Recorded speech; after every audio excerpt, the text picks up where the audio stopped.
Hello everyone, MPLC legal institute YouTube channel के भारत का संविधान सीरीज में आप सभी का स्वागत है। और आज हम कंटिन्यू कर रहे हैं आर्टिकल 13 को। पहले वीडियो में हमने जाना कि आर्टिकल 13(1) क्या है, आर्टिकल 13(2) क्या है। एक बार फिर से रिपीट करते हैं।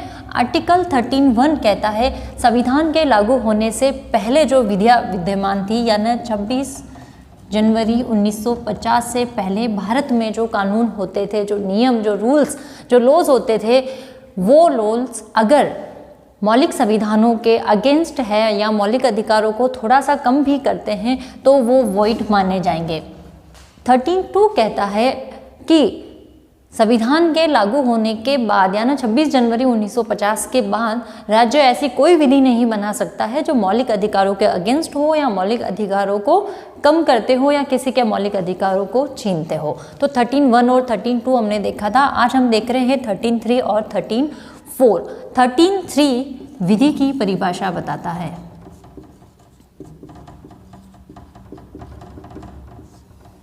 जो हमने 13(1) और 13(2) में बात की कि संविधान लागू होने से पूर्व की विधियां, या 13(2) में हमने बात की कि राज्य ऐसी कोई विधि नहीं बनाएगा।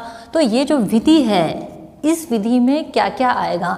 तो 13(3) कहता है कि इस विधि में कोई भी अध्यादेश, कोई आदेश, उपविधि, नियम, अधिसूचना, रूढ़ियाँ और प्रथाएं, ये सभी विधि की परिभाषा के अंदर आएंगे। यानी कोई भी राज्य कोई भी अध्यादेश, आदेश, उपविधि, नियम, अधिसूचना, रूढ़ियाँ, प्रथाएं, किसी भी माध्यम से ऐसा कोई नियम या कोई लॉ नहीं बना सकता है जो मौलिक अधिकारों को कम करते हैं या उनके अगेंस्ट हैं। अब इस बात के कुछ एक्सेप्शंस भी हैं, और वो एक्सेप्शंस ये है कि सरकार अगर अपने अधिकारियों को कोई निर्देश देती है या डायरेक्शन देती है तो वो विधि के अंदर शामिल नहीं माना जाएगा।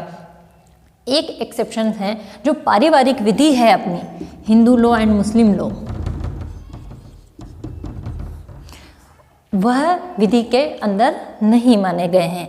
तो ये दो एक्सेप्शन हैं। बाकी इसके अलावा जो भी ऑर्डर, सब ऑर्डर, रूल, सब रूल्स हैं, वो सभी विधि के अंदर शामिल किए जाएंगे। उसके बाद है 13(4) जो आर्टिकल 13 और आर्टिकल 368 जो अमेंडमेंट है, संशोधन, उसके बारे में रिलेशन को बताता है।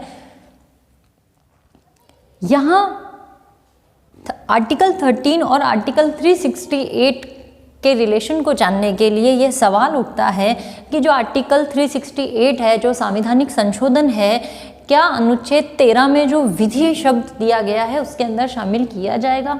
कैसे?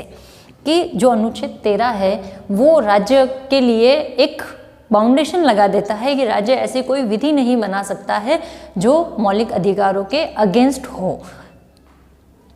लेकिन जो अनुच्छेद 368 है, जो संवैधानिक संशोधन के बारे में प्रोविज़न करता है, यह एक लॉ बनाता है कि संविधान में किसी भी तरह का संशोधन किया जा सकता है। तो क्या अनुच्छेद 13 में जो शब्द विधि है वो संवैधानिक संशोधन को इसके अंदर शामिल करती है या नहीं? तो अभी ये जब प्रश्न उठा तो सबसे पहले शंकरी प्रसाद बनाम भारत संघ के मामले में इसका डिसीजन दिया गया।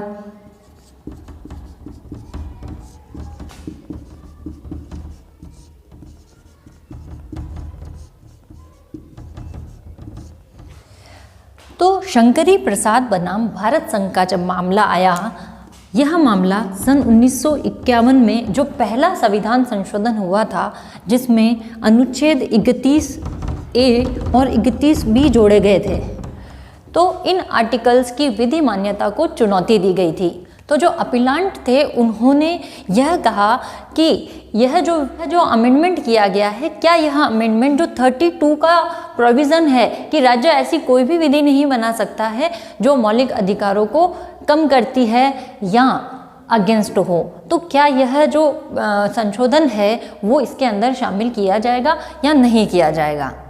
तो जो सुप्रीम कोर्ट है, सुप्रीम कोर्ट ने इस बात को नहीं माना और यह कहा कि जो 368 के अंदर संसद कोई विधि बना रही है वह 13(2) की विधि के अंदर शामिल नहीं की जाती है।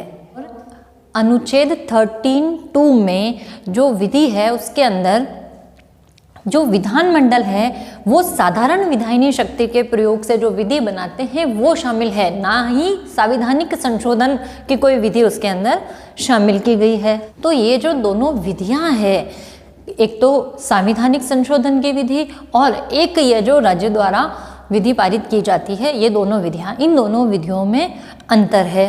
तो इस तरह से अनुच्छेद 13(2) किसी भी तरीके से अनुच्छेद 368 के संवैधानिक संशोधन के मामलों पर लागू नहीं होता है। और यही डिसीजन सज्जन सिंह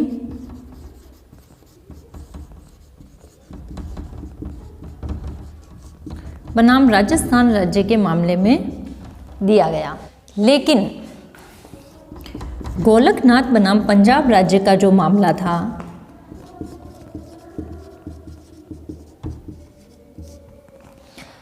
इस मामले में सुप्रीम कोर्ट ने इन दोनों ही मामले में जो विधि की डेफिनेशन दी थी उसको बिल्कुल नहीं माना और ये कहा कि अनुच्छेद 13(2) के अंदर जो विधि की परिभाषा है उसके अंदर सभी तरह की विधियां शामिल है, चाहे वह विधानमंडल द्वारा साधारण विधायिनी के शक्ति के प्रयोग से बनी विधि हो, चाहे वह संवैधानिक संशोधन द्वारा पारित विधि हो। इसीलिए संविधान में कहीं भी अगर किसी भी तरह का संशोधन होता है और वो संशोधन मौलिक अधिकारों का अतिक्रमण करता है, कम करता है या उन्हें छीनता है, तो वह वॉइड माना जाएगा। न्यायालय ने कहा कि अनुच्छेद 368 में केवल विधि बनाने की प्रक्रिया दी गई है, संविधान संशोधन करने की शक्ति नहीं है। यह संसद को ऐसी शक्ति प्रदान करता है जिसके द्वारा नागरिकों के मूल अधिकारों में संशोधन करे।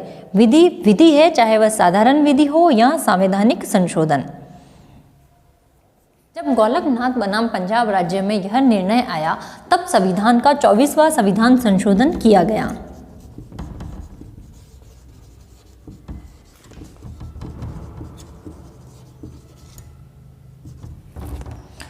और यह संशोधन गोलकनाथ बनाम पंजाब राज्य के मामले को बदलने के लिए किया गया।